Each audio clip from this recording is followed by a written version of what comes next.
আমার একটা জিনিস বুঝে আসতে আছেন, আপনি বিরিয়ানি দিলে সমস্যাটা কোথায়? বিরিয়ানি কি মানুষ দেয় না মসজিদে? আপনি শুধু বিরিয়ানির হিসাব করলে তো হবে না, দ্রব্যমূল্যটার দিকে তো চাইতে হবে। বিরিয়ানি জানতে কত লাগে? আমাকে বলতে দেন কাঁচামরিচের দাম, মশলাপাতির দাম, বাজারে যাই আপনি হিসাব করে দেখছেন বিরিয়ানি রানতে কত খরচ হয়। আপনি খালি বিরিয়ানি হাঁটতে আছেন, বিরিয়ানি রানতে বর্তমানে যে খরচ হবে ওইটা দিয়ে ঢলঢলা খিচুড়ি আপনি 50 জন মানুষ এক পুরো গ্রাম ধরে আপনি খাওয়াই দিতে পারবেন। বুঝলাম না, প্রতি বছর ইফতারির সময় আপনার একটা হিসাব করবেন তো, সমস্যাটা কি আপনার?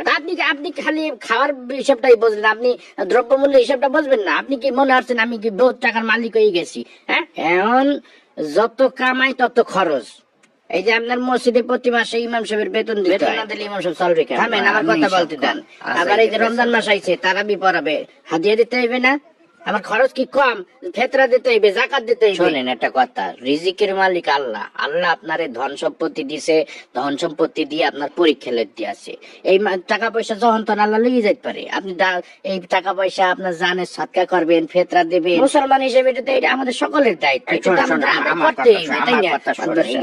সবাই বয়ান করে বোঝানো যায় না, বুঝছো? যে তুই কোরআন বুঝাইতে খাওয়াইলেও বুঝবে। একটা কথা সবসময় মনে রাখবি, যে মানুষটা জায়গা রয়েছে তাকে কিন্তু ঘুমেতে উঠানো যায় না। এই যে আমি বিরিয়ানি দিতে পারবো না, আমি ডলডলা খিচুড়ি দেবো, বিরিয়ানি দিলে আমার সমস্যা, এই যে এত সময় ধরে বুঝাইতে আসো, একটা কথা কি ওর কানে গেছে?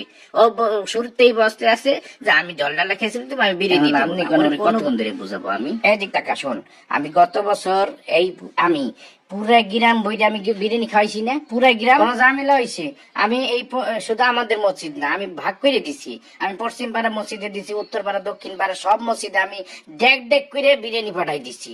কোনো সমস্যা হয় নাই, শর্টও পরে নাই, সবাই তৃপ্তি সহকারে খাইছে। আমার মনে হয় আমার মতো সভাপতি এই মসজিদে ইতিপূর্বে আর আইসি কিনা আমার জানা নাই।